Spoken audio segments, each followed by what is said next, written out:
of mine, well, it's teaching me so many things, like how to love and how to lose and how to choose.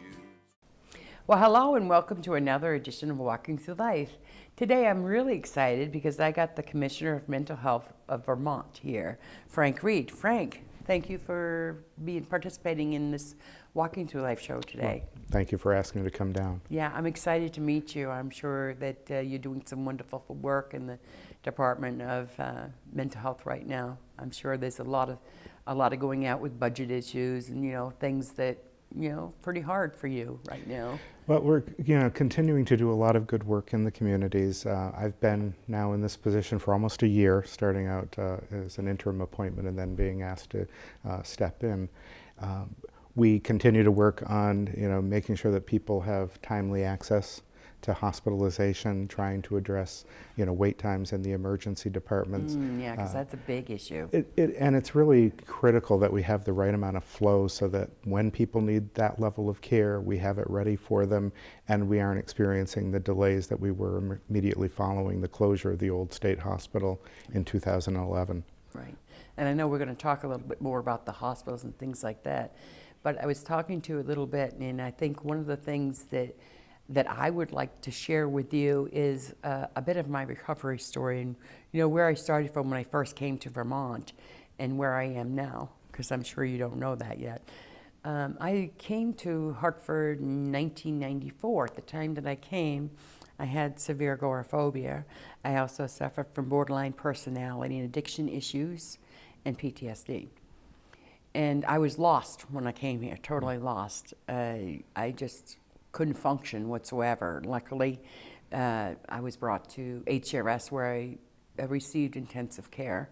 And part of that care, I want to say back then, was there was more money to the budget. So we had like a little drop-in center, which I didn't participate in right away.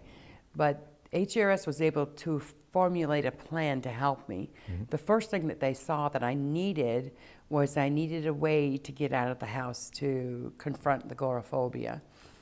And I can remember at the time we had case managers, and the doctor had assigned 2 case managers for me to get me out of the house once a day of the week.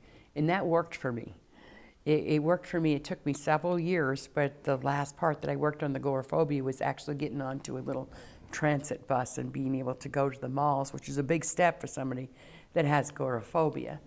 And for the borderline, they also offered dialectical behavior therapy, which was great for me. It took me time to learn that. Actually, I took it 3 times because, I really wanted to make sure that I could use those tools from that. And then from there, my addiction came up, and talking about my addiction and maybe finding recovery there too. So I was told about the Turning Point Recovery Center, which we all know and love now. At the time, it was just a small center before Mark Helliges got there. But I can remember feeling at home there. And I can remember knowing that I couldn't read or write and how ashamed I was of that. And the executive director, Mark Helliges, actually saw that and went out and purchased the Hooked on Phonics program for me. And he said, "Do you want to learn?" And I said, "Well, you don't understand. The teacher said I couldn't learn. The doctor said I'll always be mentally ill. So, no, I can't learn." And he goes, "Do you want to learn?" And he just kept asking. Finally, I said, "Well, yeah, of course I want to learn, but I can't." And he goes, "All you got to do is have that desire to learn." Purchased the program for me and got it and put it in front of me. And he says, "Now here's the hard part. You have to go out there and ask all those volunteers to help you." And I got to tell you, Frank, they did. And I can read and write today. I can go out on my own on the streets and feel comfortable. I do this show, and this is the message that I have for you, is this is possible for all of us. And I think we all got to find our own way. But I'm really encouraged that we do have a Department of Mental Health that is aware of the possibility of recovery, which I think that healthcare and rehabilitation is big on that.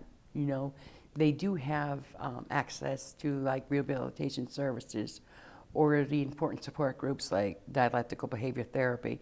And now they have the Life Enrichment Center in Springfield. And that's great, and I wanted to share that because I want you to know that even though the budget money is tight, that we can succeed and that we have succeeded. And I know often it's not very often you hear good recovery stories such as what I've gone through, and I did most of the work, but I'll tell you I had help along the way. And one other thing that we talk about HCRS just for a moment is that they do have some respite houses, like alternatives, which is a great place to go if you find yourself in need, and maybe not to the need of psychiatric hospital, but definitely intensive care. And with that, that brings me to what we could talk about, you and I, about the state hospital, what's happening, and what is the alternative to, as you were saying, the emergency rooms. Is there other programs in place for, maybe people in crisis? Oh, one thing I wanted to mention, I forgot, is I did a show with Chief Cassidy and Whitney, the social worker that now works with the Hertfordshire Police Department. And I think you're going to talk a little bit about that too. Yes. But let's go back to the hospital issues first. Well, first I'd like to just recognize your personal story of recovery. I mean, those are the things that are wonderful to hear.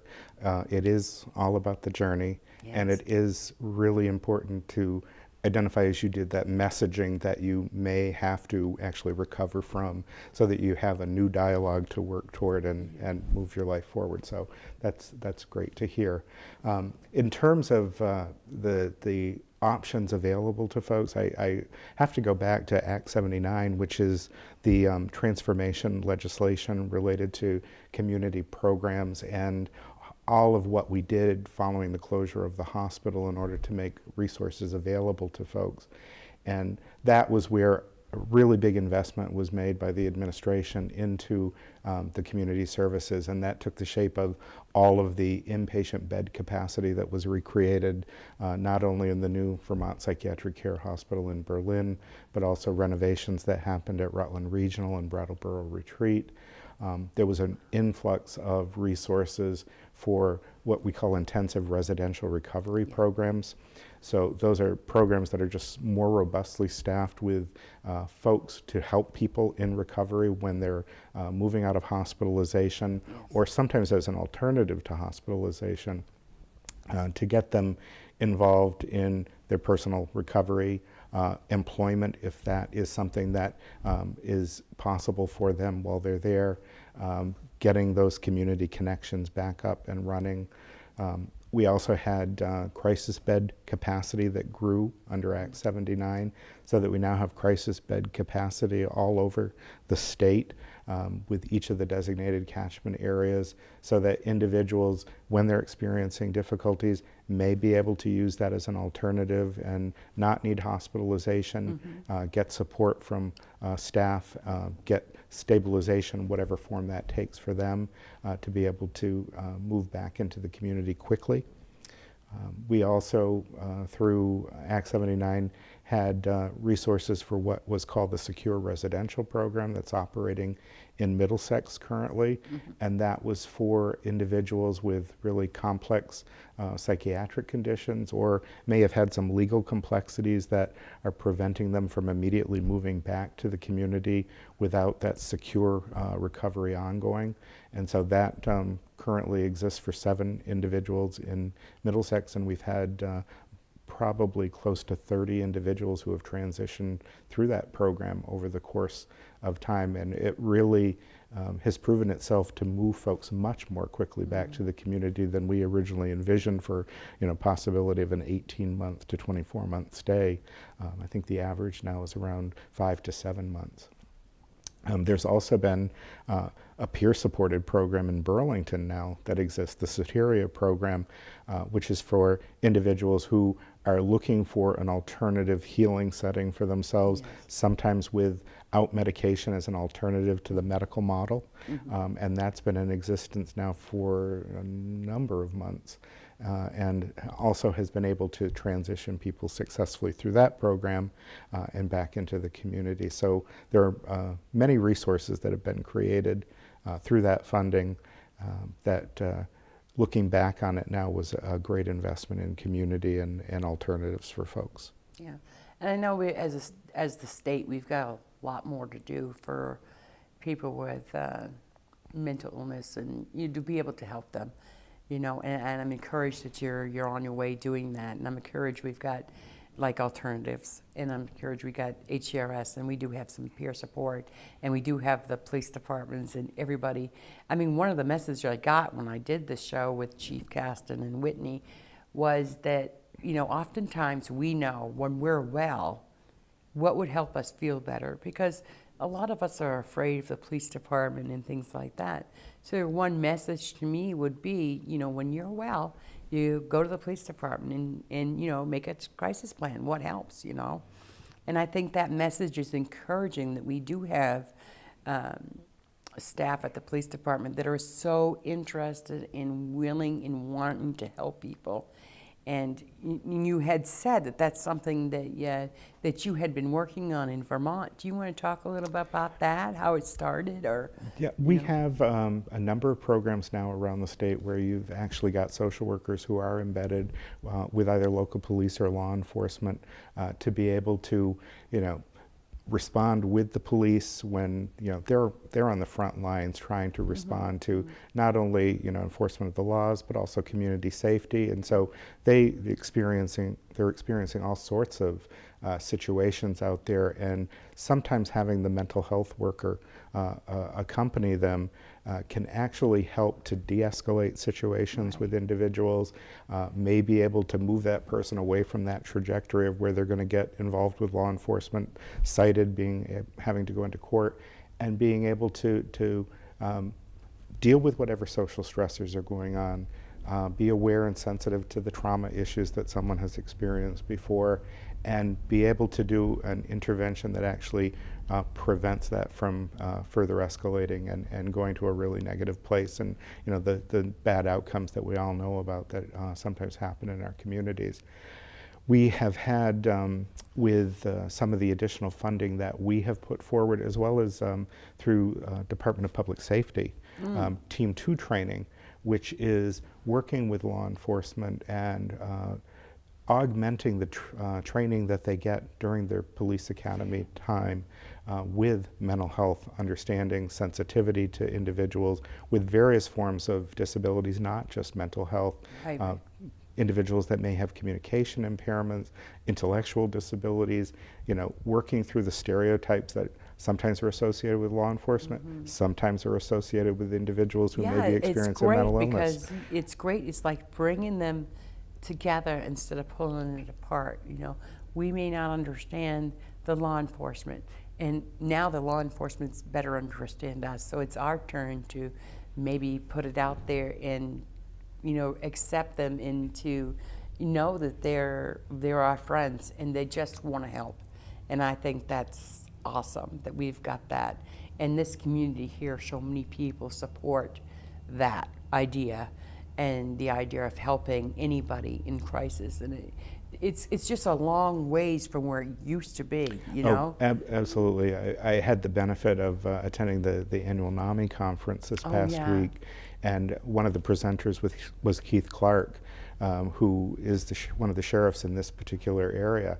And, you know, he did a great presentation on the Team 2 training about mental health and law enforcement working together, and, you know, just giving his own personal experiences, as well as, you know, sharing the different language that is used between law enforcement and mental health, and how the working together, the police social work programs that he talked about have been so helpful in cueing not only their officers, but also the mental health workers into some of the complexities of responding to these scenes in the community, and then, you know, working with law enforcement so that they do have better outcomes for folks. And I'm really encouraged. I'm really encouraged on the work that all of us is going on in the state.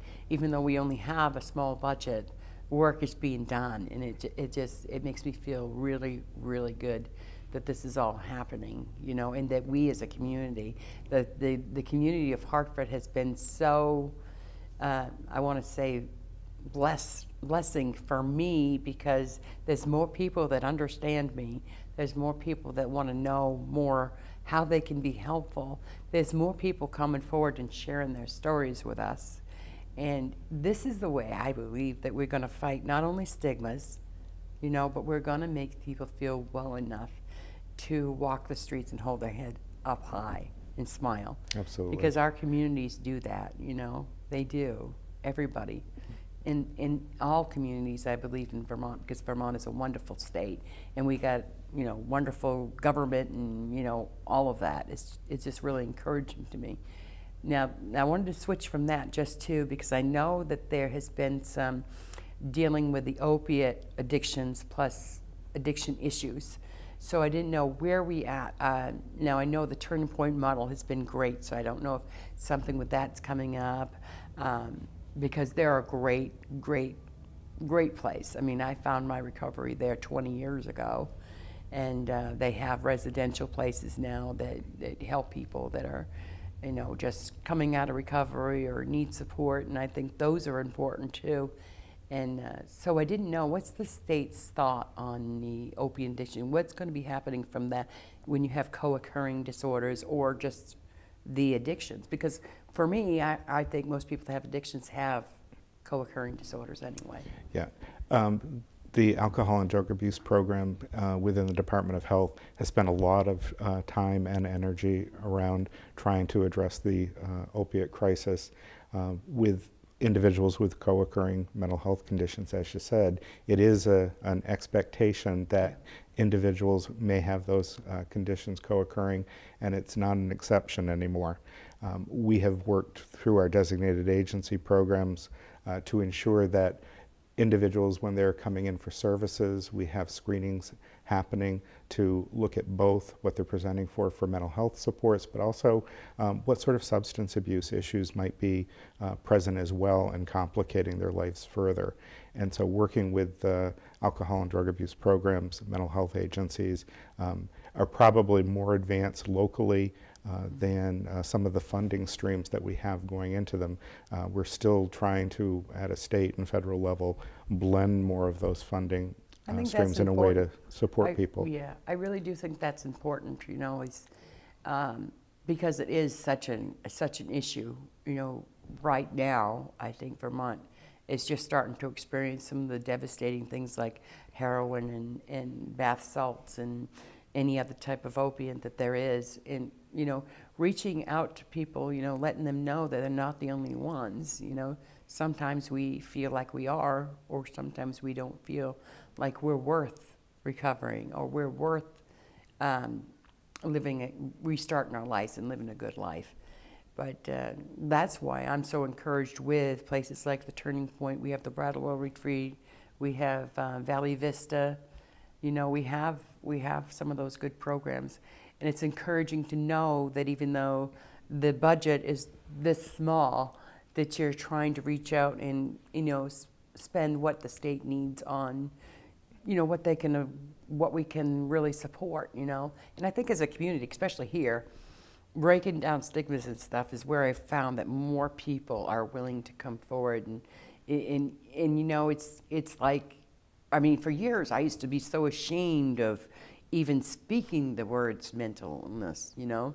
And I remember it wasn't too long ago somebody had said to me when they were going to be on the show, and I was sharing my experience of being mentally ill, he said to me, he says, "Shh, don't say that too loud." And I said, "Why?" I said, "I've always said it, I don't have a problem with it, and that's the way you're going to fight it. That's the way you're going to fight it. Do not be ashamed of it. It's a fact of life. It's a disease, just like addiction or any other physical disorder, you know. And if we can accept that, you know."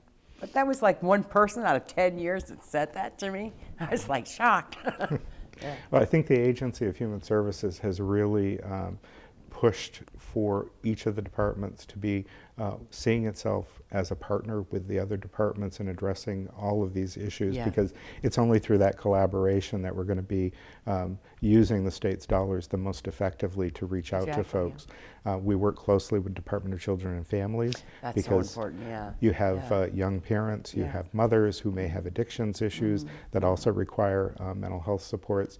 We have programs with Reach Up, where we're also looking to see what are the complicating mental health or substance abuse factors that are impacting folks who are on benefits currently and not being able to achieve some of the things that they want to get for themselves in terms of education, in terms of employment, economic stability. All of those are things that need to be addressed through, dealing with your mental health or your substance use issues. And we were talking, when in the beginning, I think we were talking a little bit, I wanted to get back to make sure I got back to it, was the needs of teenagers that have mental health and addiction issues or have become homeless, and they're not a part of our system, or they don't know how to access it, or they become homeless. And that's been a concern of not only myself but several community members. It's funny that speaking about this, because I was that child. I was 15 when I went out on my own and then couldn't make it because of my mental illness. So I was homeless for a period of time. That's one of the most scariest things, especially when you're that young. What's some of the things the department are thinking about supporting the teen area? We had a transformation grant that much of the resources was directed toward transition age youth and young folks who were looking really for alternatives to the traditional mental health support and service system.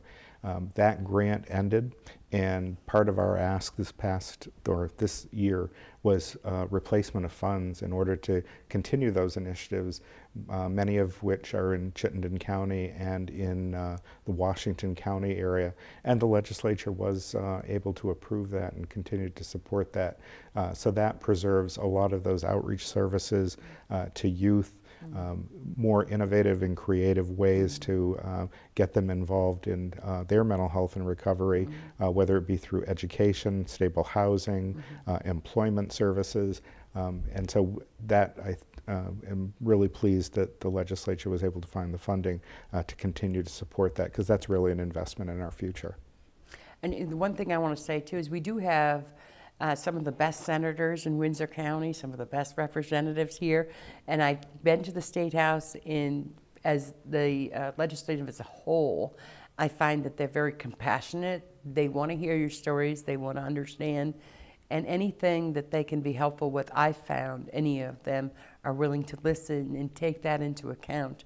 And that's what's so important, is by sharing not only our stories, but sharing such you are today, is educating people and also making a difference in the State House. So I think that's important. Yeah, certainly your local representatives, yes, senators, they're great. They're great. important to connect with. They want to know what constituency is thinking. Yes. They want to know the needs that are unmet. They're very interested in learning. They have a tough job of trying to work with the resources to say who's going to get what in order to, keep what priority and initiative going forward. And that's why I think they had a really difficult time this year, but they've come through with many supports for Department of Mental Health. I can speak specifically to that allow us to continue to have a stronger provider agency. They approved a 2% increase for them beginning in September. They continued to support a very important initiative for us, the suicide prevention initiative. We have had funding focused on youth as well as adults, sought to increase that funding this year, was able to receive that. We are dedicating a lot to suicide prevention initiatives in counties where the suicide rate is extremely high. And we, again, also think that that's an investment in not only preventing a negative event like that from happening, but also community awareness, opening up mental health first aid, as well as just a lot more understanding on the part of screeners around screening activities and the community in general, so that when you have your social acquaintances and they're talking about things that might lead you to believe they're considering self-harm, you're more comfortable in talking about that. We've also worked with New Hampshire in adopting their gun shop project model Oh, was around it? working with gun shop owners when Yeah. you're selling firearms Oh, to good, individuals, that materials are available to make folks aware that some of your inquiry at a casual level is, looking at why they're purchasing firearms, important. and being able to maybe cue into someone who has some self-harm considerations, and being able to give them the resources that they need. I think that's so important. And I think the last thing that I'd like to comment on is that I see all this wonderful work, and I see this whole community of Hartford, Vermont, growing and watching the show, and it's so encouraging, and it's really, I'm so blessed for the care that everybody in this community has given me and giving our community of understanding in breaking walls down for communication. And we all deserve that, and I really feel like we are getting that. And that's something I'd like you to take back with you too, is that we do have communities that really, really care, really care. Oh, absolutely. I mean, I have to look back over the last 5 years since the old state hospital closed. Yes. And, we have certainly had support to rebuild our capacity, but we've been in recovery in terms of being a system that needs to get back up to where it can provide the level of services necessary.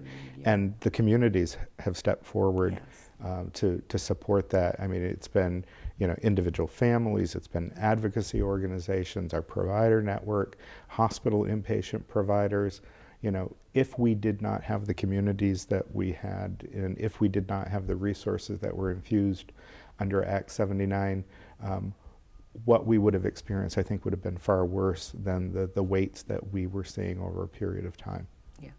Well, it's so encouraging what you're saying, especially with the legislature just stopping now. It's nice to know that they are supporting the mental health system, and that, it's never stops changing. So there's always new things that come into play, and it's encouraging to hear that there's people at the State House that are listening and wanting to make sure that this is all secure and to really help us. And that's the beautiful thing about Vermont, I've noticed that. Beautiful thing about Vermont. And I do want to thank you so much. And I want to ask, because usually I ask my guests this, if you have a message for the community out there that you would like to give personally from yourself as being the Department of Mental Health Commissioner here in Vermont, if you'd be willing to look at that camera and maybe give a quick message. Well, I think the message for the community is our mental health services are resilient. As I mentioned earlier, it has been a system in recovery. Even when we lost the old state hospital and we're rebuilding our new capacity, mental health services for children, families, individuals, those were continuing in the communities. And we have a strong system of care. We have a dedicated, very professional system of care. I compare our experience with other states and what they are contending with. We unfortunately had a natural disaster that closed our state hospital and thrust us into a place where we needed to really develop new services quickly. We didn't make a conscious decision to close state hospitals like other states have done, but we have responded, we've been resilient, and we're going to keep moving forward. We can always do better, but we have a great system of care. And my message to everybody out there is that, all we have to do is start talking. That's all. That's all. Share our stories, Don't worry about stigma. Don't worry about anything. Tell your story. Share your life with people. Share your life with the commissioner and with your state senators and your legislators, because they really do want to hear from you. And your life matters. My life matters. And it's so important for us to take care of ourselves in this way. And I definitely want to thank you, Frank Reed, the commissioner, for coming here. And I hope you will come back. I'd be happy to. And it was a positive experience for you, and because that's what Walk with Life's all about. So, and it's all about telling stories so you can then take them back with you, just like we do share with everybody else. So thank you so much for being here. Well, thank you for having me. Yeah. So this is Linda Carbonell, and we are saying goodbye for Walking Through Life today, but we'll see you next time. Bye-bye. Walking through this life of mine, well, it's teaching me so many things, like how to love and how to lose and how